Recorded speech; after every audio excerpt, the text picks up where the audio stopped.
mare kung to. Oh my gosh, nakalimutan kong may problema ako mga mare dahil sa inyo. Maraming salamat. Diyos ko, wala na akong boses. Be, kasalanan to ng PVN. Pabalik-balik ako sa kwarto ma kasi hindi ko alam kung anong susuotin ko. Oh my gosh mga mare, nakauwi kami 1 a.m. 9 p.m. na kasi natapos yung laro. Tas syempre kumain pa kami. Ngiting nakakuha ng ticket last minute sa lower back. Thanks Mami Kendall and adding CJ for giving me tickets. Ayan, for the cinnamon rolls. Para ito kay Mami Trisha kasi magko-content na rin daw siya ng cinnamon roll series. Layer siya ng Capital One mga mare. And yung dalawang maliliit naman is para sa mga nagbigay ng ticket sa atin. Nakakaya kasi wala man lang ako maibigay sa kanila kung sakali. Kaya ayan, naisip ko cinnamon rolls na lang para matikman din nila. Thank you po ulit. Nung on the way kami, gutom na ako. Tapos nung nasa Coliseum na kami, hindi na ako gutom. Mas gusto ko na lang manood. Pagpasok pa lang namin sa Coliseum, may mga nakakakilala na sa akin.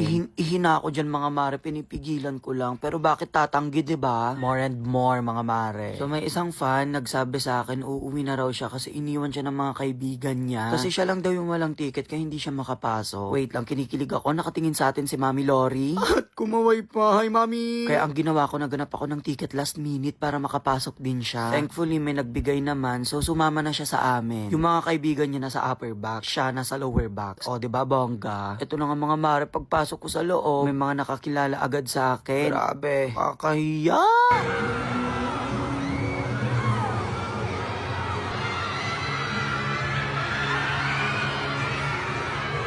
Ba't ka naman nag-flying kiss sa kanila, nak? Feeling artista? Sino ka ba? Ayan, Signal versus Akari pa lang, second set. Eto pa mga mare, in-interview ako ng One Sports. Diyos ko, nakakaya na blanco ako ma. Sa sobrang kaba ma, hindi ako nakasagot ng maayos. Diyos ko! May tanong sila dyan, sobrang haba ma, hindi ko naintindihan. Alam nyo, sagot ko, exciting. Nakakahiya, Ralph. Nakakahiya! Okay, move on, move on. Nahihiya pa ako magsalita mga mare. Kasi uminom ako ng kape tsaka kumain ng butcherol. Amoy butcherong kape tuloy ang hininga ko.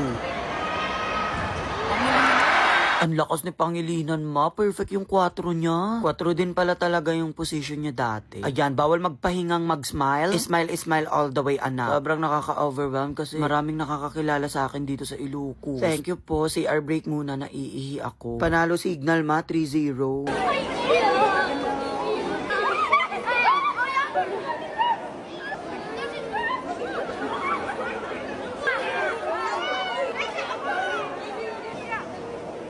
Kabare, na-stuck ako ng 15 minutes siguro dito. Diyos ko!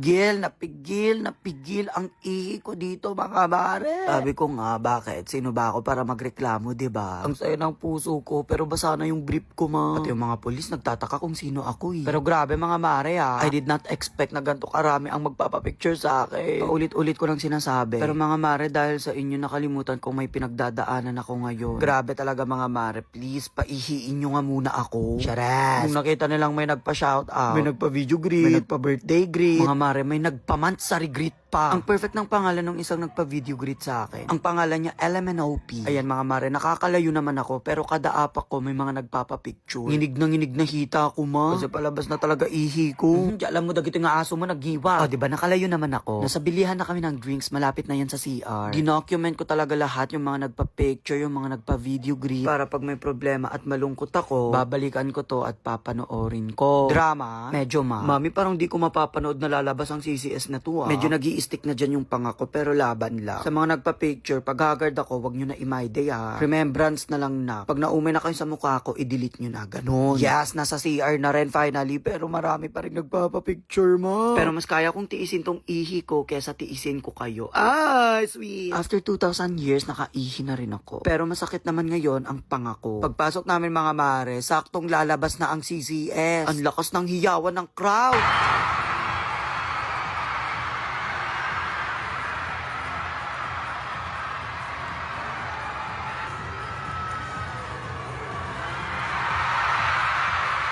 Ang expensive tignan ng mga to, Diyos ko. Tots, pakis, Ang pogi mo na. Taray, ganda mo, Mami Negrito. Hi, Fino, I love you. Ha? Shit, ready na siyang mangpuksa. Grabe yung braso mo, ma. Pahiram nga ako. Ang lakas-lakas ng palo mo. Ayan, mga highlights muna nila ang panoorin niyo.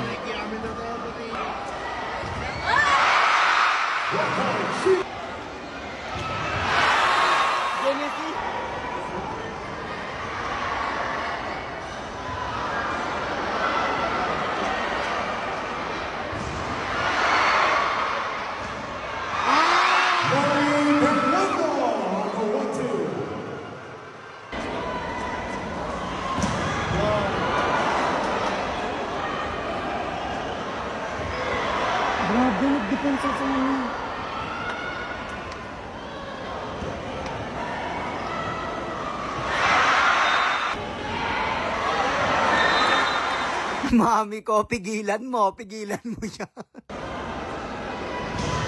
Ay, shit.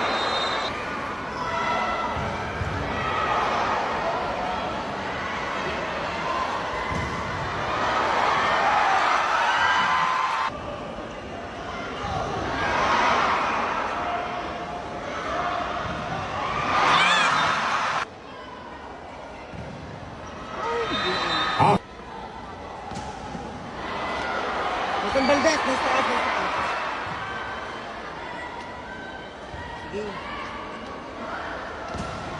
Nice one. Bang! Demon!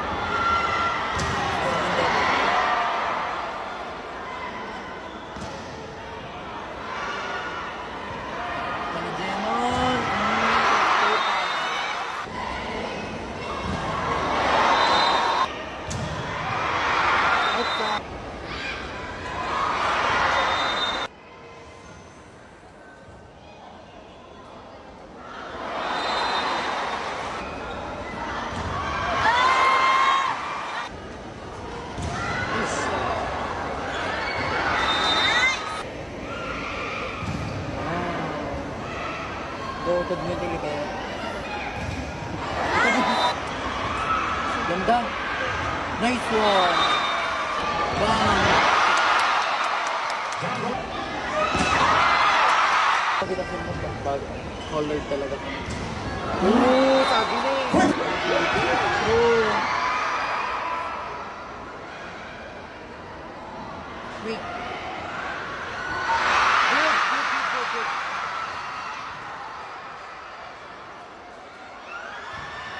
Yeah, panalang CCS 3-0.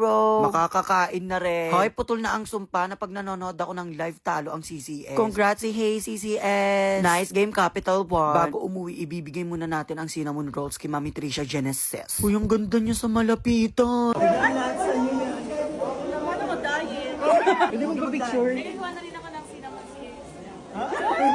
Ma, binigyan kita ng cinnamon rolls hindi para agawin mo ang content ko ha. Tama! Hi! Good morning mga ma. Di ako makapag-ingay dito, be. Kaya gumamit na ako ng mic para sa voiceover. Paldong-paldo sa akin ang mga food delivery apps pag nandito ako sa Manila. Sa isang araw siguro nakakalimang order ako. Ito yung namimiss ko dito sa Manila. Marami kang choices kahit gabi na o madaling araw pa yan. Pag sa probinsya kasi, alas 8 pa lang nakasarado ng mga stores. Kakain lang tayo today ng very light kasi may laro tayo mamaya. So hindi rin ako pwedeng mabusog kasi ang bigat na nga ng katawan ko, mas bibigat pa dahil busog ako. Isang order ko 20 to 35 minutes. Tanong sa akin nung rider, nagva-vlog ka be? Ipa-follow daw niya ako para mapanood niya videos ko. Di naman niya tinanong pangalan ko bago siya umalis. Ayan, Caesar salad for breakfast. After play na sana ako kakain kaso 10 PM pa matatapos ang play mamaya. Here comes my second order, drinks lang naman siya. So ang mahal nga lang magpa-deliver. Yung drinks at food ko mga mare, 800 pesos na yun. Kaya talaga pag nagmamanila ako, ipon mo na malala bago pumunta dito. O diba, kalmado ang bosses natin. Mga professionals kasi yung nakatira dito sa apartment ni kuya. May doctor, may call center, may teacher, may medtech. Mga gantong oras kasi ang pahinga nila. Cellphone mo ba? Naiwan ko talaga phone ko dyan. After kumain, it's prepping time na. Paguran ang laro today dahil 5 to 10 PM ang schedule. Pero yung 5 naging 6:30 na naman. Maaga na kami niyan ha. Sa East Avenue Medical Center tayo maglalaro kung saan nagtatrabaho ang kapatid ko. Siya rin ang tagaset ng play, o diba, bongga? Uy, gusto ko pala mag-gym mga mare around Tandang Sora kaso wala akong mahanap na walk-in lang. Mga mare nga pala, nandito pa kami until next week ha. Baka gusto nyo kami ayain sa laro. Pagdating namin, akala ko diretso court na kami. Sobrang laki ng hospital na to, grabe. At ang daming poging interns, chares. Kung saan saang lupalop pa kami naglakad talaga. Pero okay na to para may warm up na din ako. Para pagdating sa court, hindi na tayo mag-i-stretching. Digpas na agad. Ganun tayo eh. Stretching no need, warm up no need, direkta play agad. Sobrang ganda ng court. Kasama ko yung mga ilang teammates ko from province. Ayan, manood na kayo. Enjoy!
Sorry po.